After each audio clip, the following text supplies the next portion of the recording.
A aparição da sombrinha. Olá, Ana, tudo bem? Meu nome é Fulana. O relato que vou contar se passou em 1996, aqui na minha cidade, Jundiaí. O relato não tem nomes, pode ler tranquila. Quem conta essa história foi minha mãe e meu irmão. Quem contou essa história foi minha mãe e meu irmão, porque foram eles que presenciaram o fato. Não é um relato muito assustador, mas posso afirmar que é no mínimo curioso. Bem, quando eu nasci, a avó do meu pai, a minha nona, já era muito velhinha e estava para completar 101 anos de vida. E lhe restava pouca lucidez. Começou agora? Aham. Pequeno? É. Por quê? O último de hoje esse então, galera. Uma chance, hein? Última chance aí para concorrer aos prêmios. A um deles. Bom, então a nona já estava para completar 101 anos de vida e lhe restava pouca lucidez, era uma velhinha ponta firme, amava meu pai demais, pois ele foi criado por ela desde bebê.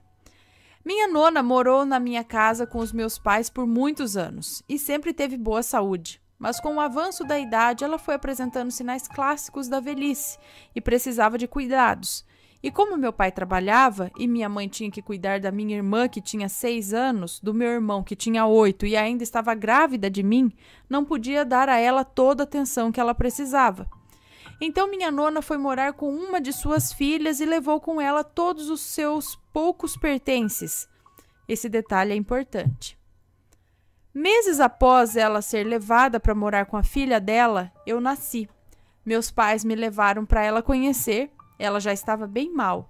Me olhou, eu era recém-nascida, e ela se emocionou, porque ela havia dito para o meu pai que não chegaria a me conhecer. Ela achava que morreria antes. Dias depois veio a notícia. Ela havia partido. Era um dia muito chuvoso e lá fomos, minha mãe comigo, bem bebezinha no colo, meus irmãos e meu pai em prantos, enfrentar velório, enterro. Naquela época, meus pais não tinham carro, e como o cemitério não era longe da minha casa, fomos e voltamos a pé do cemitério, cada um com seu guarda-chuva. Após chegarmos em casa, meu pai foi deitar no quarto para ver se descansava um pouco, e minha irmã foi dormir, e ficaram meu irmão e minha mãe conversando na cozinha, observando pela janela a chuva, que já estava amenizando. Assim que a chuva cessou de vez, minha mãe abriu a porta da cozinha que dava para o quintal e qual não foi sua surpresa quando se deparou com uma sombrinha muito antiga aberta na porta. Minha mãe conta que era uma sombrinha verde, parecida com sombrinhas da década de 1920. Minha mãe e meu irmão ficaram parados, perplexos. Não tinha de onde ter vindo aquela sombrinha. Os pertences que minha nona tinha quando morava na minha casa foram todos levados, quando ela foi morar na outra casa. Minha mãe e meu irmão correram chamar o meu pai, que dormia no quarto, para ver a sombrinha, mas quando ele chegou na porta da cozinha, não havia mais sombrinha nenhuma. Sim, Ana, ela havia sumido. Eles procuraram por todo o quintal, mas não acharam nada. Minhas considerações. Eu acho que aquela sombrinha foi uma maneira que a minha nona encontrou para se despedir, como se ela tivesse nos acompanhado no meio daquela chuva até em casa. Anos depois, acho que foi em 2010, eu estava vendo fotos no Orkut de uma tia minha, irmã do meu pai, e lá, entre as fotos dela, tinha uma foto em preto e branco da minha nona, bem jovem, sentada numa cadeira, segurando uma sombrinha. Quando vi a foto, senti um arrepio na hora e pensei que poderia ser a tal sombrinha. Corri chamar minha mãe para ver se ela reconheceria e ela afirmou que era aquela mesma sombrinha que havia aparecido naquele dia do enterro da minha nona. Infelizmente não tenho a foto. Eu lembro que cheguei a salvar no computador naquela época, mas depois disso já troquei algumas vezes de PC e a foto acabou se perdendo. E também nem tenho mais contato com a minha tia que tinha postado a foto. Mas sim, Ana, esse relato é verdadeiro. Minha mãe sempre conta em festas de família. Um beijo para toda a sua família, fiquem com Deus. Segue em anexo uma foto que encontrei no Google que minha mãe achou bem parecido com o modelo que ela viu. Nossa, assim, Se na hora que visse a sombrinha tivesse pego aquela sombrinha, será que ia dar pra pegar e guardar?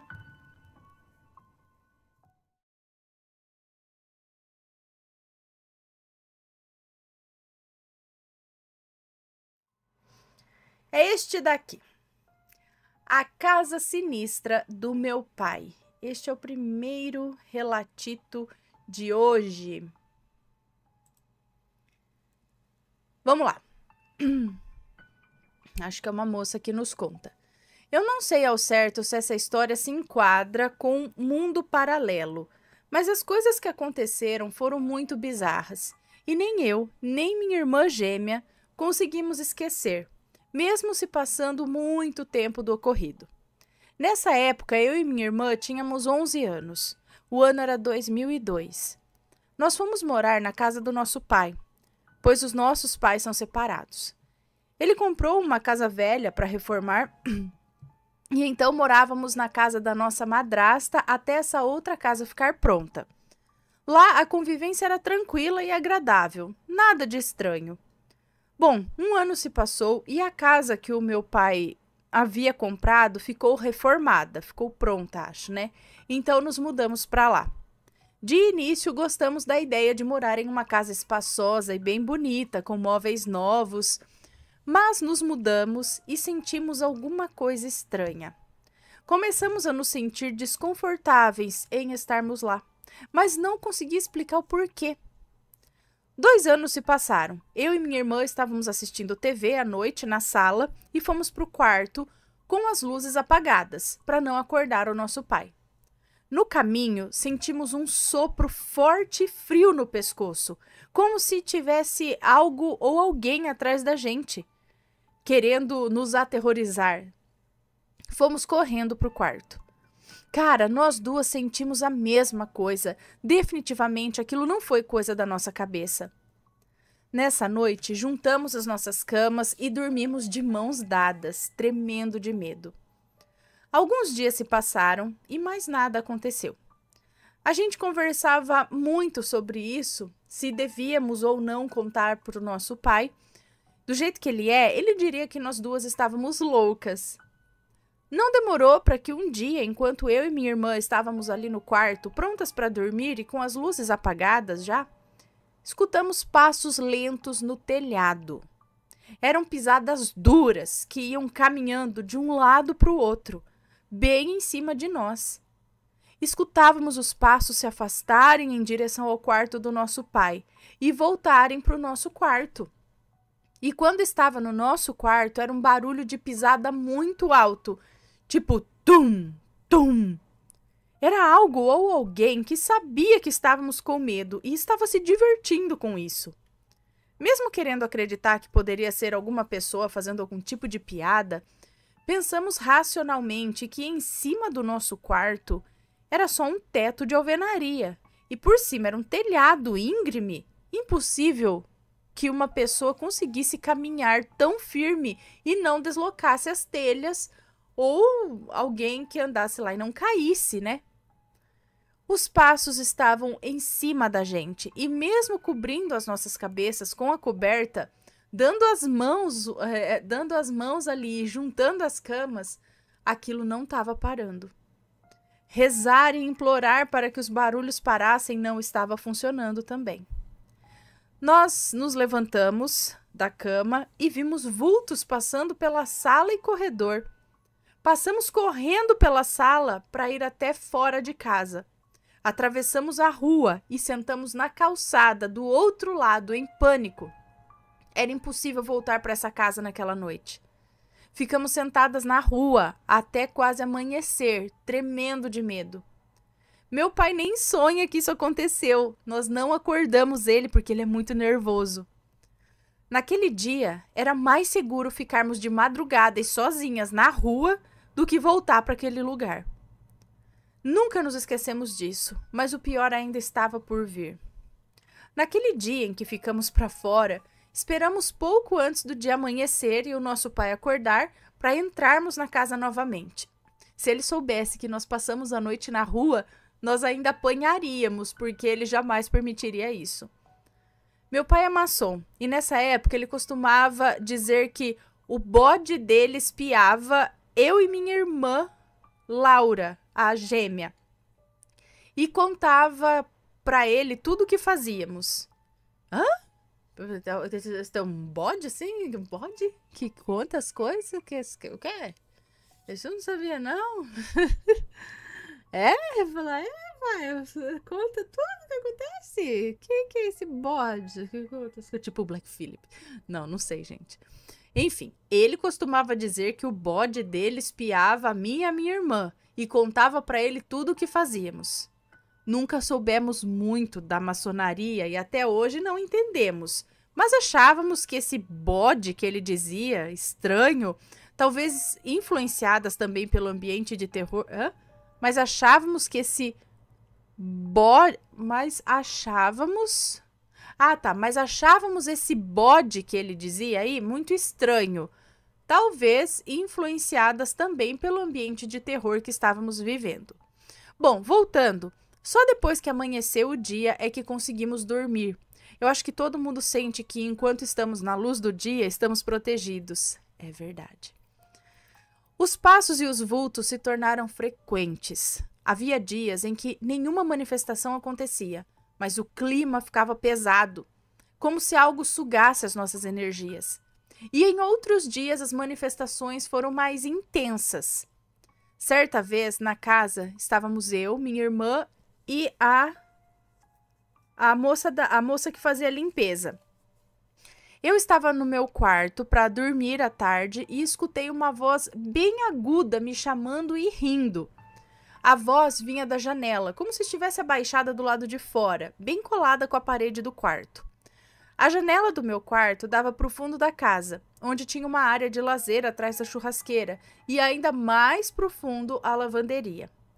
Olhei bem para todos os lados e não havia ninguém lá. Era impossível ouvir as vozes dos vizinhos, porque o fundo da casa ia até quase o fim da rua de trás. Peraí. Ok. Não dava, porque o fundo da casa ia até quase o fim da rua de trás.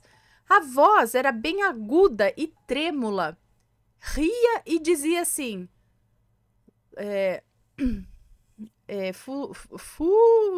de fulana, sabe?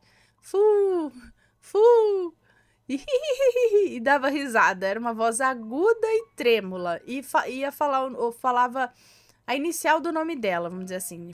De fulana. Era muito estranho. Parecia ser de alguma coisa minúscula, sabe? Aquelas coisinhas pequenas, sim, sei lá, tipo... Porque a vozinha era aguda. Fui rápido com as mãos trêmulas para a sala e lá estava minha irmã assistindo TV, distraída. A moça que limpava, a moça da limpeza, ela estava na cozinha lavando a louça. Então desabafei com ela. Desabafei tudo o que estava acontecendo. E ela disse que também via e escutava coisas ali. Ela é evangélica e nesse dia me ensinou a falar assim: "Tá amarrado em nome de Jesus." Sempre que eu visse ou escutasse alguma coisa, era para repetir isso. Bom, eu não tinha nada a perder. Com as energias esgotadas, algum tempo depois, voltei para o quarto para tentar dormir de novo, mas a mesma voz aguda, muito próximo da janela, voltou a rir e me chamar. Mesmo estando morrendo de medo e ainda ressabiada se ia dar certo ou não, eu fiz como a moça me ensinou e disse: "Tá amarrado em nome de Jesus." Repetindo cada palavra que ela me ensinou. E surpreendentemente funcionou. Foi por indicação dela que eu e minha irmã decidimos entrar para uma igreja evangélica. Era a única solução possível para dar um fim naquilo tudo. Bom, passamos a ler a Bíblia por 4 horas seguidas diariamente, com muita fé de que finalmente havíamos encontrado o remédio para as manifestações. Mas algumas coisas começaram a acontecer em mim e na minha irmã. Logo quando eu estava deitada para dormir, eu sentia um peso imenso sobre as minhas pernas, como se algo grande estivesse sentado em cima de mim. Começamos a ter muitos pesadelos com demônios e criaturas perversas nos seguindo e zombando de nós. Nós duas também desenvolvemos sonambulismo e em um desses episódios acordei em pé, na frente do guarda-roupas, com a mão na porta e tentando entrar. Em um outro dia estávamos no quarto, estávamos no quarto e minha irmã dormiu. Depois de algum tempo, ela sentou na cama com os olhos abertos e apontando para o canto do quarto. Olhei para onde ela apontava e não havia nada. Ela ainda apontando para o canto e com os olhos bem abertos, mas com a voz muito calma, disse assim: "Ele está ali." E eu respondi: "Ele quem, meu Deus do céu?" "Ali, ele está ali," ela disse. Logo depois abaixou o braço, se deitou e voltou a dormir. No dia seguinte, perguntei quem que ela tinha visto e ela disse que tinha um garotinho franzino sentado no canto do quarto com os braços em volta das pernas. Mas o pior episódio, de longe, é o que eu vou relatar agora. O meu pai bebia muito na época e deixava muito dinheiro no bar. Junto a isso, a sua empresa ia de mal a pior e as dívidas começaram a acumular, impossibilitando de continuar pagando as prestações. Impossibilitado de continuar pagando as prestações, ele hipotecou a casa, mas não queria perder o bem. Minha madrasta é japonesa, então os dois foram juntos para o Japão para trabalhar, para conseguirem juntar um dinheiro e pagar as dívidas. Na época, eu e minha irmã tínhamos 14 anos e não poderíamos ficar sozinhas por vários meses, né? Ainda bem, era o que pensávamos, já que apenas nós duas naquela casa seria apavorante demais, né? Não podíamos contar com o apoio do nosso pai nem da nossa madrasta, mas saber que eles estavam no quarto ao lado, quando víamos e ouvíamos as coisas, isso trazia uma ideia de segurança. Amando da minha madrasta, a sua filha, de 24 anos na época, veio de São Paulo junto com o marido e com o filho para ficar conosco e com a nossa cachorrinha. Até que os nossos pais, né, o meu pai, no caso, e a mãe dela, voltassem do Japão. A convivência com ela era desastrosa e não víamos nela nenhuma figura que remetesse a algo familiar. Os nossos pais enviavam dinheiro do Japão diretamente para ela, para nossa alimentação e nossa educação, mas comíamos muito pouco e mal, enquanto ela, o marido e o filho se alimentavam do bom e do melhor. Não poderíamos contar com a segurança dela caso algo acontecesse conosco. No fim, era eu e minha irmã, uma pela outra novamente. Ironicamente, era melhor ainda quando a filha da minha madrasta não estava em casa, porque, olha, era um demônio a menos para lidar. Pouco tempo após sua chegada, a nossa cachorrinha morreu, ao que tudo indica, envenenada. Ixi, era uma maledite, então? Bom, era por volta das 9h30 da noite, quando eu e minha irmã estávamos voltando da igreja. Estávamos em uma reunião de leitura bíblica. Cadê? Chegamos na rua e ficamos felizes ao avistar a garagem e perceber que o carro da filha da minha madrasta não estava estacionado. Esses raros momentos em que eles não estavam em casa é que sentimos liberdade e conforto, apesar dos acontecimentos bizarros. Nós entramos ali no quintal, passamos o cadeado no portão e trancamos a porta de casa. Fomos para a sala e ligamos a TV, que após alguns segundos desligou sozinha. Em seguida, um trovão ensurdecedor ecoou lá fora e chegou a estremecer as janelas. Todas as luzes da casa se apagaram e uma forte tempestade começou. Nós duas ficamos na janela olhando a chuva e esperando a energia voltar. O temporal estava intenso, com ventos devastadores que chegavam a inclinar os galhos das árvores. Normalmente, quando havia queda de energia, logo as luzes voltavam, mas nesse dia demorou que parecia uma eternidade. Amedrontadas com a chuva e com o histórico da casa, começamos a desejar que a filha da nossa madrasta e a família dela, né, voltassem logo.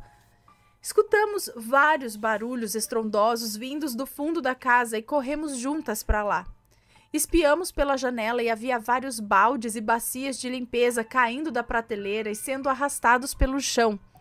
Decidimos voltar para a sala, naquele breu total, E no caminho de volta, escutamos uma batida na porta da cozinha. Eram aquelas portas de alumínio com uma parte de vidro no centro. A porta fazia bastante barulho, mas apesar disso, não parecia ser o som de algum objeto sendo arremessado por conta da chuva ou do vento contra a porta. Aquilo era mais forte. Fomos na janela para averiguar se alguém havia entrado em casa, mas o portão estava fechado. Optamos por permanecer em silêncio, já temendo o que poderia ser. Fomos para a janela da copa, que fazia vista com a porta da cozinha, para tentarmos ver se havia alguém ali, mas não tinha ninguém, nem nada perto da porta que justificasse tal barulho. Mas o que nos chamou a atenção foi que uma cadeira estava sendo arrastada pelo quintal. Mas não era uma cadeira leve, não, como essas de bar. Era aquelas cadeiras grandes, com estrutura de alumínio, com tiras de plástico no encosto e no assento. Nós nos sentamos no chão da copa, encostadas na parede, embaixo da janela, porque pensamos que se tivesse alguém ali, aquele seria o único lugar que essa pessoa não conseguiria nos ver, mesmo que quebrasse a janela. E ficamos ali de mãos dadas no escuro e mal conseguíamos nos ver, porque pela falta de luz e pela tempestade, a luz da lua estava totalmente encoberta, por exemplo. Conseguíamos ouvir apenas o barulho da tempestade e a nossa respiração ofegante. E logo veio aquela segunda batida. Tum! E dessa vez parecia mais com um chute na porta. Chegou a tremer a estrutura da porta e ouvimos o vidro ricochetear, mesmo preso na armação de alumínio. Levantei devagar para espiar novamente, mas de novo não havia ninguém. Em seguida veio a terceira e a quarta batida, dessa vez muito mais forte e menos espaçadas que as duas primeiras. Eu abaixei de novo e segurei novamente a mão da minha irmã. Depois fomos engatinhando até a sala, tentando enxergar o caminho. Conforme íamos nos afastando da porta, as batidas aumentavam. Elas aumentaram de velocidade e de força, de um jeito perturbador. Era como se alguém muito forte estivesse chutando a porta com muita violência, repetidas vezes, mas com um breve intervalo entre uma e outra batida. Tum! As batidas ecoavam na nossa cabeça e a cada pancada a gente sentia o nosso coração vindo na boca e faltava o ar. Eu não sei ao certo quantas batidas foram, mas foram muitas. Foi quando minha irmã gritou, perguntando quem era e que ia chamar a polícia. Fui até o telefone e quando coloquei no ouvido, o telefone estava mudo.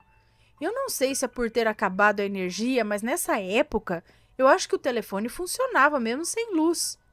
Sim, telefone fixo, quando acaba a energia, ele continua funcionando. A não ser que ele seja ligado na energia. Só, né? Enfim. Fui apalpando o fio até conseguir chegar na tomada para verificar se estava encaixado. Desconectei e conectei de novo, mas nada do sinal voltar. De repente, passos. Ouvimos muitos passos em ritmo de corrida, mas dessa vez não estava no telhado, não. Estava por todo o quintal. Opa! Estava por todo o quintal, em uma velocidade que quando íamos olhar por uma janela, o som dos passos estava indo em outra direção, de um lado oposto ao que estávamos olhando. Os chutes estrondosos na porta passaram a ser seguidos e ainda mais fortes junto com os passos no quintal, e foi quando a gente surtou. Começamos a gritar muito alto dentro de casa, o meu coração estava muito acelerado. Gritamos com toda a nossa força, de desespero e de medo da morte ou daquelas, sei lá, criaturas horríveis que estavam nos perseguindo. Gritamos muito alto pedindo socorro para algo ou para alguém que pudesse nos tirar daquele inferno. E no meio dos gritos, a luz voltou e a tempestade parou, como num passe de mágica. Vimos um farol batendo na janela da sala e corremos para olhar, soluçando e chorando. Era a filha da minha madrasta abrindo o portão para guardar o carro. Naquela noite, quando deitei para dormir, orei e procurei por respostas sobre o que eram essas criaturas e o que queriam. Quando consegui dormir, eu sonhei. Sonhei que levantava da cama e ia para a janela da cozinha. Sonhei que eu levantava da cama e ia para a janela da sala sozinha. Quando olhava para fora, via do outro lado da calçada um homem vestido de garçom segurando uma bandeja em uma mão e olhando para mim, como se estivesse me oferecendo algo, mas a bandeja estava vazia.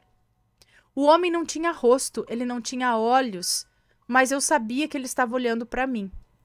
Quando olhei fixamente para ele, o homem mudou e Ele mudou com várias faces. Acho que ele mudava, sei lá. Uma face mais demoníaca que a outra. Várias foram aparecendo em seu rosto, como se várias máscaras fossem trocadas, uma após a outra, rapidamente. Confesso que ainda não entendi o que o homem quis me dizer ou o que ele estava me servindo naquela bandeja, mas até hoje me lembro da tempestade na escuridão, das batidas e passos perturbadores e da ausência dos olhos daquele homem, que parecia enxergar os meus mais profundos medos.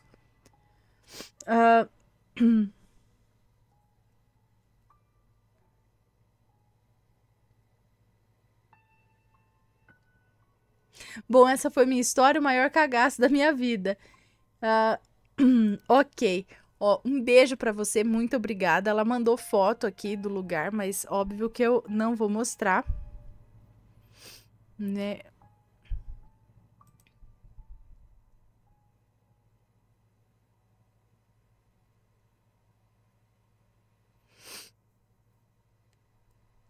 Tô vendo aqui a casa.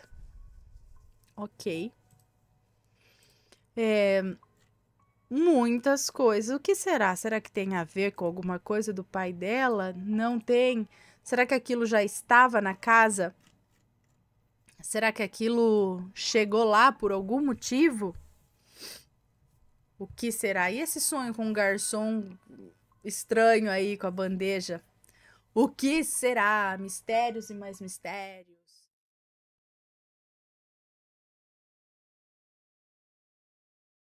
A maledite da camisola vermelha. Vamos ver.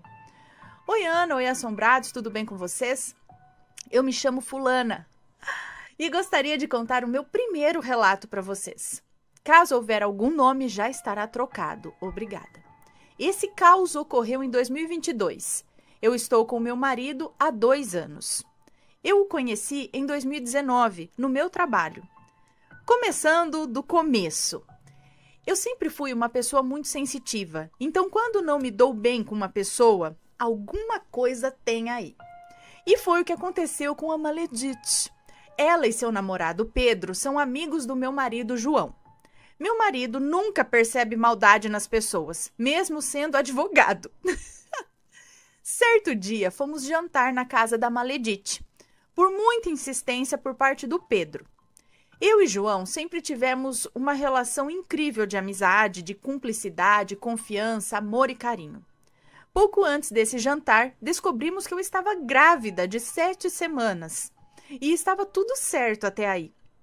O João, emocionado que é, chegando nesse jantar, já foi logo contando, falando da novidade. A Maledite tinha sofrido um aborto meses antes. Então ela não gostou muito da notícia.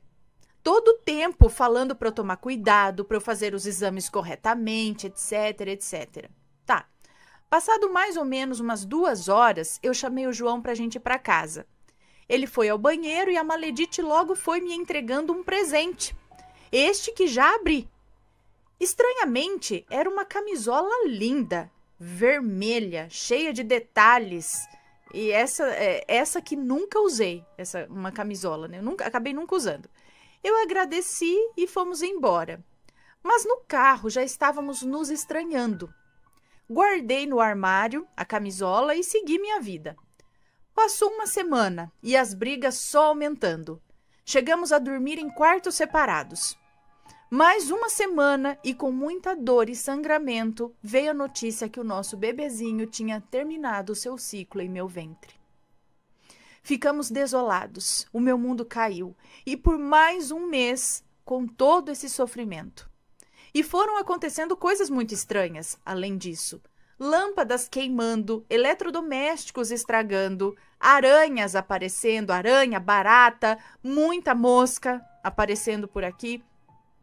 Eu, como uma boa dona de casa e com toque de limpeza, me vi mais louca cada dia e não entendia tudo o que estava acontecendo, porque tanto bicho assim, a casa é extremamente limpa. Depois de muitas brigas, pedimos um tempo para esfriar a cabeça. Eu resolvi que eu sairia de casa e assim foi feito. Arrumando as malas, me deparei com aquela camisola. E, sinceramente, eu não dei bola. Eu fui para um hotel próximo do apartamento que moramos juntos até hoje. Passei a noite conversando com uma amiga e, quando finalmente dormi, eu tive um pesadelo com a maldita camisola que a Maledite me deu. Acordei sem entender muito, mas logo tratei de jogar no lixo que fica do lado do hotel, de um outro prédio. Guarde bem essa informação. Peraí, então ela jogou a camisola no lixo de um outro prédio que ficava do lado do hotel onde ela estava. É isso? Passaram-se algumas horas e, conversando com o João, nós voltamos. Um pulo de 5 meses agora aqui na história. Estamos nós agora em novembro de 2022. Fomos em um restaurante jantar e encontramos o casal 20. A Maledite e o coitado do namorado dela. Eu estava linda, com salto e tudo mais, afinal era nosso aniversário de casamento. Eles sentaram por poucos minutos na mesa e isso foi o suficiente para me jogar um olho gordo. Cuidado com esses saltos, você pode quebrar o pé se não prestar atenção, viu? Eu achei de muita maldade. Ah, ela falou isso? Ah, entendi, porque ela pôs entre parênteses, eu não entendi. Agora eu entendi. Tá, eles se sentaram por poucos minutos na nossa mesa, mas foi o suficiente para ela me jogar um olho gordo, dizendo o seguinte, a Maledite sentou na mesa e disse o seguinte, cuidado com esses saltos, viu? Você pode quebrar o pé se não prestar atenção. Eu achei de muita maldade essa fala dela, mas eu decidi esquecer. Erro meu, Ana. E foi exatamente o que aconteceu. Assim que saímos do restaurante em direção ao carro, eu sofri um entorse. Eu tive luxação no tornozelo e quebrei o 5º metatarso em 3 lugares. Pois estou eu, no dia de hoje, quase 100% recuperada, arrumando meu guarda-roupas, ok?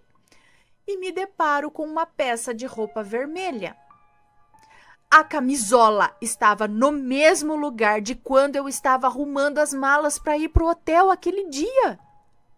Sim, Ana, a camisola tá aqui de novo. Ontem não estava, mas agora ela apareceu. Eu não sei o que fazer. Eu sei que esse relato não é lá aquelas coisas, mas eu precisava contar para a melhor contadora de histórias assombradas. Eu quero mandar um beijo para você, para o Matheus, para os seus pequenos e todos os assombrados. E deixar um comentário também. Nunca duvide do seu coração. Não dê chance ao azar. Você pode se lascar como eu. Calma aí. Você ainda não está lascada. Pega essa camisola e bota um bonito de um fogo nela. Com oração, óleo ungido, água benta ou só uma boa intenção do tipo... Volta para quem mandou. Não precisa voltar nada. Elimina. Acabou. Bota fogo. Eu botaria fogo. O que vocês fariam? Eu botaria fogo. Pegava ali, mas botava ali com aquela intenção ainda, tipo, tô quebrando tudo, porque aqui não vai ter mais, entendeu? Faz a sua oração com força, acredite na tua força, acredite na tua fé aí, chame por quem você tem fé e quebra isso daí. Porque é muito estranho esse negócio voltar aí vem as brigas, a mulher fala e o quebra o pé. Ah, querida, corta já. Voltou as camisolas? Vai pegar fogo agora. Põe fogo. Vai. De preferência. Ai, gente, fica quieta. Ai. Tá? Deixem suas opiniões, sempre com respeito, por favor, ok? Mas, gente do céu, porque é muito estranho. Você presenteia alguém do nada, assim, com uma camisola vermelha. Eu acho isso muito íntimo. É um presente que talvez um marido dê a uma esposa, um namorado dê à namorada. Eu não sei, tipo, é meio estranho, vocês não acham? Você pode dar um vestido, você pode dar um sapato, sei lá, você pode dar uma camiseta, dar uma roupa, assim. Mas uma camisola e ainda vermelha é algo muito íntimo, eu acho, pra ser um presente, assim, pra, né? E ainda nem eram tão amigas. Se fosse assim, tipo, ai, aquela amiga, que sabe que você tá saindo com o cara, sei lá, fala, ai, vou te dar um presente. Ah, você vai arrasar com ele, sei lá, alguma coisa assim. Mas não era o caso, ela não era assim lá muito amiga da Maledite, e de repente a outra vem com a camisola vermelha. Assim. Já teve um relato aqui, que eu acho que a moça ganhou uma lingerie ou uma calcinha vermelha. Tanto que ela falou, tipo, oi, que presente é esse? É estranho, sabe? E mas é na mesma circunstância. Então você já fica, ó, com os olhos abertos com os presentes também, tá bom? Além das comidinhas. Vai, ainda voltou, jogou no lixo lá e o negócio... Porque, ó, não é uma coisa muito fácil de se confundir. Assim, eu acho que muitas pessoas não têm, assim, várias camisolas vermelhas em seu guarda-roupa. Às vezes a gente vai ter uma, talvez duas, né? E ainda ela ganhou, eu acredito que ela não tinha outra pra se confundir, pra falar, ai, joguei uma outra achando que era essa. E outra, passou tempo, ela mexeu no guarda-roupa, ela viu, não tinha nada. Ela falou, no dia anterior não tinha nada ali. E naquele dia, de repente, a bicha tava ali de novo. Ah, filho!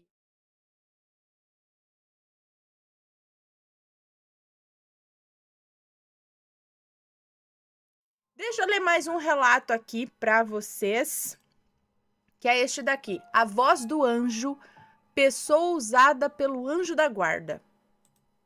Vamos ver. Olá, Ana e assombrados. Neste fim de semana estive na casa da minha mãe. Acho que é o moço que nos conta. Durante a conversa, ela me contou algo que aconteceu com ela, digno de um relato dos bons. Pedi autorização a ela para enviar para o seu canal o acontecido. Uma vez recebida a autorização, vamos ao relato. Eu não vou citar nomes, pode contar tranquila. Obrigada. Alguns anos atrás, para se livrar da dependência de transporte coletivo, ela comprou uma moto, tipo... Que moto é essa? Shineray? Aí eu já procurando. Shineray? O que é isso? Mas que Shineray? É assim que fala? É tipo uma bis.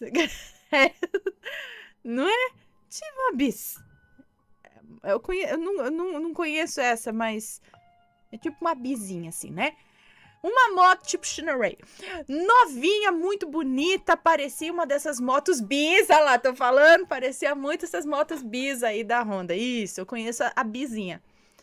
Pois bem, vamos aos fatos. Ela é evangélica. E aí, visitar uma nova... E ia visitar, não sei, ela é evangélica e ia visitar uma nova igreja em seu bairro.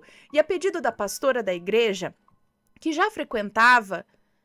ia levando com ela, e a pedido da pastora da igreja que já frequentava, da igreja que ela ia visitar uma nova igreja, a pedido da pastora da igreja que ela frequentava, ia levando com ela um presente para o pastor da outra igreja, entendi. E lá ia ela feliz com sua moto nova e uma sacola com o presente para a igreja que ela ia visitar. Ana do céu, a alegria durou pouco, pois durante o trajeto o pneu da moto furou. Pensa, o local inóspito, e para ajudar era de noite. E para piorar, a borracharia mais próxima tinha acabado de fechar. O borracheiro de saída disse que não poderia reabrir porque já tinha guardado muita coisa no salão e ia dar muito trabalho retirar tudo de volta para atendê-la. Resumindo, o cara faltou falar, se vira, amiga. Eu esqueci de mencionar que na ida, procurando uma borracharia, ela passou por 2 sujeitos no trajeto. Pois bem, seguir em frente não dava, porque entraria numa BR. Portanto, ela teria que retornar e encontrar outra. Encontrar outro quê? Outra saída, é isso? Outro caminho. Lembra que eu comentei que na ida ela passou por 2 sujeitos? Pois então, na volta, empurrando a moto, ela passou por um deles. O outro tinha sumido. O cara então perguntou: procurando borracharia? E ela disse que sim, pois a outra borracharia havia fechado. O sujeito então disse: olha, entrando por essa rua e fazendo determinado caminho, tem outra borracharia. Eu vou na frente e você me segue que eu te levo lá. Ana do céu, pensa num local sinistro onde o rapaz ia levá-la. Eu não digo assim por maldade, tá? Mas eu conheço o local e o bairro é Barra Pesada. E pro meu espanto, Ana, não é que ela ia seguir o cara? Agora sim, lá veio o sobrenatural. O rapaz ia na frente, e quando ela ia seguindo o sujeito, eis que notou embaixo de uma pequena árvore uma senhora, que vendo ela empurrando a moto, perguntou-lhe o que houve. Minha mãe então resumiu a história do pneu e disse que ia com o rapaz na outra borracharia. A senhora, então, após ouvir o caso, disse muito séria: não vai com ele, não. Eu moro aqui na frente e conheço o bairro. Não tem nenhuma outra borracharia por perto. Guarde a sua moto do lado da moto do meu esposo, aqui no meu quintal. E amanhã, quando a borracharia abrir, você volta e remenda o seu pneu. Então aí é que a ficha da minha mãe caiu e ela teve certeza do livramento que recebeu. E seguiu o conselho daquela senhora que a abordou debaixo daquela pequena árvore. Agora, Ana, vem o sobrenatural mais evidente. Quando ela retornou no dia seguinte, a senhora que guardou sua moto explicou o que ela estava fazendo em frente à casa, debaixo daquela árvore, de noite. Disse ela para minha mãe assim: eu estava dentro de casa, pois eu não costumo ficar para fora durante a noite. E uma voz na minha cabeça disse: vai lá para fora. E eu não dei atenção a essa voz, pois eu tinha há algum tempo perdido a fé em Deus, porque eu sofri a perda de 2 filhos, um de morte matada e outro acidentado, o que me afastou da igreja por desgosto. Então decidi somente ir dormir. E nesse momento a voz voltou ainda mais forte, praticamente gritou: vai lá para fora! E então, indo lá para fora, obedecendo finalmente aquela voz na minha mente, eu te vi empurrando a moto e o sujeito suspeito alguns metros à frente. E eu tive certeza que eu tinha que te ajudar. Agora, Ana, a conclusão. O borracheiro daquela borracharia, no dia seguinte, confirmou que não havia outra borracharia por perto, muito menos próximo ao local que o sujeito ia levá-la embora, ia levar ela lá. A senhora que tinha perdido a fé salvou a minha mãe de um assalto ou coisa pior. Bom, caso alguém ainda duvide se o suposto bom samaritano que se ofereceu para guiá-la até outra borracharia estava realmente mal intencionado, não existia outra borracharia nem perto de onde ele ia levá-la. Não tinha, então ele estava com intenção ruim mesmo ali. E algo me diz que não era só um assalto. Porque se fosse, ele já poderia ter feito ali mesmo. E olha só, a senhora, alguma coisa falando pra ela, era pra ela salvar a moça dali, daquele cara. Deixa a moto aqui e depois você vem. Nossa, gente, olha só. E tem uns negócios, uns livramentos desse mesmo. Já aconteceu com vocês?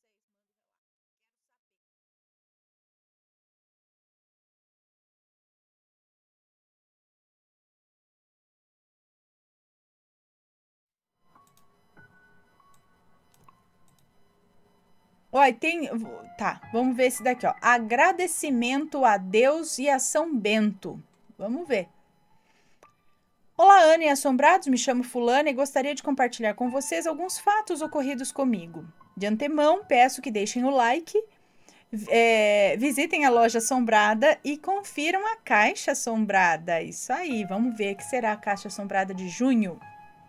Creio que nesse relato não haverá nomes, mas caso haja, eles estarão trocados. Olha aqui, ó, o copinho que o Matheus me trouxe. Acabar.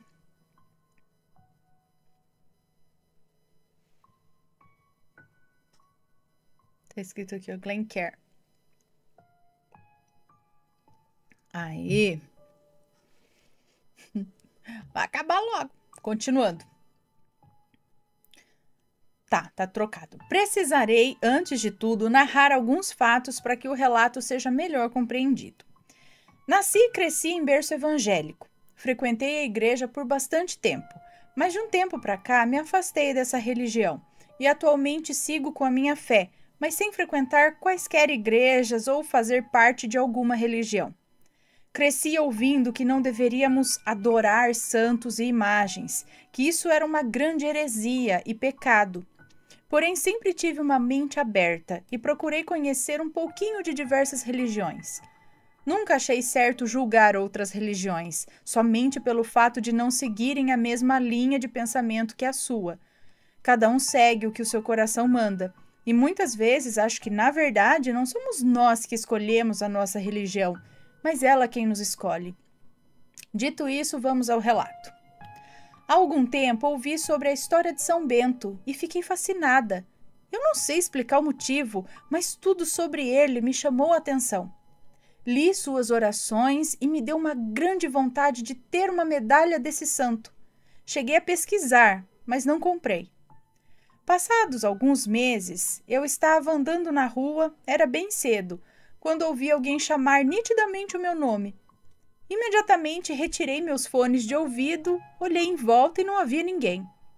Nesse momento, um arrepio percorreu todo o meu corpo, mas continuei meu caminho.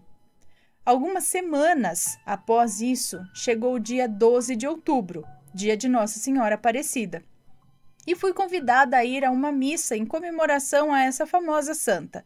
Aceitei o convite e fui. Já na igreja, ouvindo a palavra do padre e vendo aquela multidão de pessoas emocionadas e contando seus testemunhos, milagres e graças recebidas, fiquei muito emocionada e na hora me veio à cabeça São Bento. E pensei que se eu fosse da religião católica, eu seria devota desse santo, pois não sei explicar a grande afinidade que tenho por ele. A missa acabou e eu fui para casa. Passados exatamente 2 dias, ou seja, dia 14 de outubro, eu estava novamente andando pela rua quando no mesmo lugar em que nas semanas anteriores eu ouvi chamarem o meu nome, eu olho para o chão e vejo algo brilhando. Quando me abaixo para ver o que era, pasmem, se tratava de uma medalha de São Bento, linda e intacta. No exato momento em que a peguei, novamente um arrepio percorreu meu corpo. Como não havia ninguém próximo, levei-a comigo e desde então a carrego em minha bolsa para onde quer que eu vá. Essa sucessão de fatos seria uma coincidência ou será que há algo maior? Seria algo dizendo que eu tenho que olhar e seria algo dizendo que eu tenho quem olha e quem intercede por mim? Pois bem, dito tudo isso, vamos ao meu agradecimento a Deus e a São Bento. Há algum tempo eu estava tentando fazer a aquisição de um bem, porém nunca dava certo. Eu procurava, pesquisava e quando achava algum do meu agrado, logo acontecia algo que não permitia. E as coisas não permitia e aí as coisas não davam certo. Um dia, mexendo na minha bolsa, vejo a minha medalhinha. Peguei e orei com muita fé. Pedi que São Bento intercedesse por mim e levasse meu pedido a Deus. Pedi que, se fosse da vontade de Deus, que as coisas dessem certo. Pedi muito a intercessão desse santo e que, se as coisas ocorressem bem, eu mandaria o meu relato para o canal. No dia seguinte, com a graça de Deus e a intercessão de São Bento, tudo ocorreu perfeitamente bem. Tudo que eu pedi em oração se concretizou da melhor maneira possível, sem dificuldades, sem muita burocracia e foi tudo melhor do que eu esperava. O que eu tenho a dizer aos assombrados é que, independente da sua religião, mantenham-se firmes em sua fé. Saibam que o sobrenatural não está presente somente quando vemos um espírito ou algo aterrorizante. O sobrenatural está também na resposta de uma oração, no sinal que Deus nos envia no dia a dia. E quando contamos um relato como este, não é para nos engrandecer ou contar que conquistamos algo, é para enaltecer aquele que é maior do que nós, aquele que nos ouve e nos ajuda. Creio que testemunhos como este podem ajudar a fortalecer a fé de alguém que esteja assistindo o canal, trazer um pouco de acalento e esperança a algum coração aflito, que também busca por uma ajuda superior para resolver algum problema. Ana, o que você acha? Qual a sua opinião sobre essa sucessão de fatos? Peço desculpas caso haja algum erro de escrita e de formatação. Tentei ser a mais clara possível e objetiva. Um grande beijo e sucesso sempre. Atenciosamente, Fulana. Beijo para você. Muito. Peraí que é só para mim aqui, dá licença.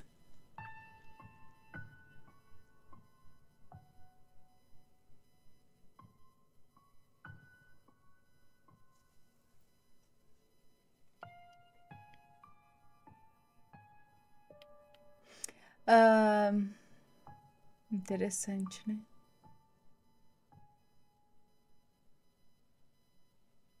Bom, eu não acredito em coincidência. Não acredito. Essa sucessão aí de sincronicidades, é isso? Sucessão de fatos, essa sincronicidade. Eu acho que tudo tem um porquê. Não acredito em coincidência. Pô, você ter essa afinidade com São Bento, tá pensando ali, não sei o quê, de repente escutar alguém chamar, não tem ninguém, sentiu o arrepio no mesmo lugar que você escutou chamar, sentiu o arrepio, você achou a medalha justo de São Bento ali e depois fazer o pedido e conseguir. Enfim, eu não acredito em coincidência, realmente eu acredito numa força maior. E como você disse, que às vezes não é a gente que escolhe, né? Às vezes meio que a gente é escolhido.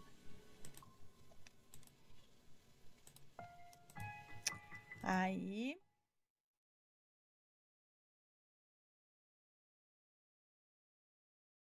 Camiseta veio de Sete Além. Boa noite, Ana, tudo bem? Meu nome é Fulana e o meu relato é curtinho. Moro em Springfield, lugar imaginário. E meu namorado em Tangamandápio, olha só, lugar imaginário também. Tangamandápio. Manda um abraço para Jaiminho, que mora em Tangamandápio. E aos fins de semana, ou ele vem para Springfield, ou eu vou para Tangamandápio. Brincadeira, ou ele vem para minha cidade, ou eu vou para a cidade dele. E houve um ocorrido bem interessante esses últimos tempos. O aparecimento de uma camiseta misteriosa no meu carro. É normal deixarmos roupas um na casa do outro, por puro esquecimento. Mas em um fim de semana surgiu uma camiseta que não é do meu namorado, nem minha, nem de ninguém que eu conheço. Até porque o carro esteve trancado e ninguém entrou. O aparecimento dessa camisa até gerou um certo desconforto, pois uma camiseta masculina no carro que não é do meu namorado e de ninguém, uma camiseta masculina no carro que não é dele e de ninguém que ele conheça, né?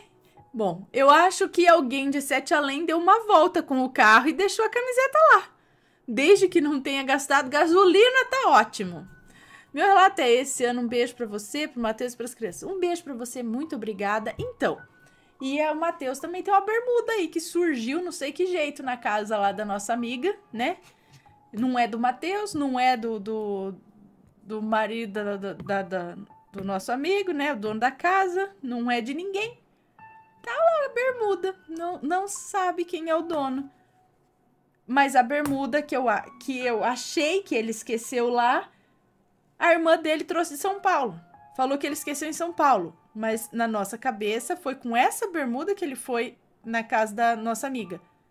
E aí a bermuda veio de São Paulo e o que ela achou que era dele é uma bermuda que não é de ninguém. Mas estava lá. Gente, não sei o que acontece. Ou nós estamos tudo louco, né? Ou essas coisas são muito loucas.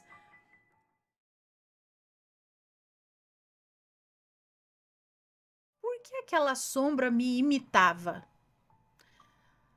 Olá, Ana, me chamo fulana, mas pode me chamar de fulana. Você está realizando um sonho. Hoje eu vim contar para você e para os assombrados um dos poucos relatos sobrenaturais que aconteceram comigo. Pode ficar tranquila que não haverá nomes. Segue o relato. Dia 4 de março, olha, quase, né? Não podia ser hoje porque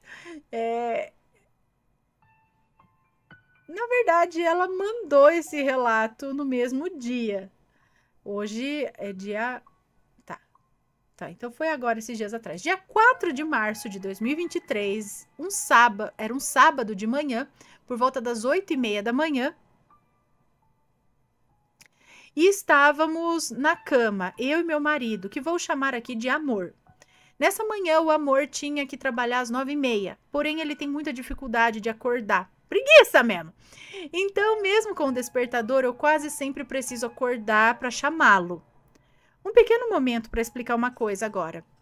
O Amor tem uma mania de coçar minha cabeça com os 2 dedinhos dele quando acorda primeiro que eu, sim? Com o objetivo de me acordar também. Estamos deitados e ele vira de frente para mim, estica o braço que dá certinho em cima da minha cabeça e ele faz o movimento de coçar com os dedos. Enfim. Nesse dia, após ouvir o despertador, assim que abri os olhos, senti essa coçadinha com as pontas dos dedos na minha cabeça e até dei um sorriso. Porém, estava escuro. Quando fui com a mão para sentir o Amor, ele estava virado para o outro lado e ainda estava dormindo. Ela foi com a mão assim para... Ele estava virado para o lado de lá. Isso foi tudo muito rápido e eu fiquei sem entender. Acordei e o questionei, mas ele disse que não foi ele, que estava dormindo. Quem coçou minha cabeça, então? Após isso, levantamos e ele fez o que tinha que fazer e saiu para trabalhar, e eu fiquei sozinha. Ana, eu tenho mania de fazer as minhas necessidades fisiológicas pela manhã, assim que acordo. Meu intestino tem um relógio, então fui fazer o que estava pendente. Nosso quarto é uma suíte e dentro do quarto quase todos os móveis têm espelho. Após eu me banhar, fui escovar os dentes e a porta do banheiro estava aberta, pois estava sozinha, né? O espelho do banheiro fica bem de frente com a porta do banheiro, que, como eu disse, estava aberta e pelo reflexo do espelho, eu vi dentro do quarto, refletido em outro espelho, que seria o do guarda-roupas, uma sombra escura. E essa sombra fazia os mesmos movimentos que eu, como se estivesse refletindo a mim mesma. Eu fazia o movimento de escovar os dentes e a sombra também. Quando eu virei para olhar diretamente e não pelo reflexo, não tinha nada ali. O que será que era aquilo? Após isso, eu senti uma indisposição muito grande e decidi descansar antes de fazer o almoço. Mas como estava com medo, eu não quis deixar o quarto escuro, então liguei a TV e cobri um pouco o rosto para não ficar tão claro e passei por um cochilo. Quando acordei, a TV estava desligada e eu não havia desligado. Olhando, eu fiquei cagada de medo, pois nada nunca havia acontecido comigo. Essa manhã eu nunca vou esquecer.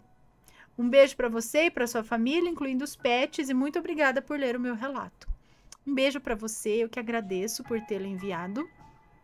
Não sei o que pode ser.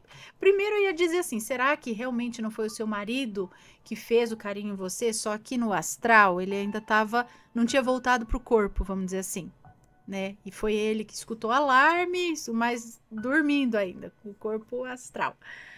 O espírito dele, vivo. Quer dizer, ele ainda estava vivo. Ainda. Entendeu, né? Quando dorme, aí a alma, o espírito, sei lá, sai do corpo e aí fez o carinho nela e tal. Mas e aí depois essa sombra? Então, será que foi alguma coisa que estava por ali? Mas foi só isso, acabou, não teve mais nada? Por que essa sombra imitava? E aí a TV desligava? Então, não sei. O que será que era e o que estava fazendo ali? Está gostando dos relatos no Reverso Assombrado? Então não se esqueça de deixar o seu like. E é claro, se ainda não for inscrito, se inscreva.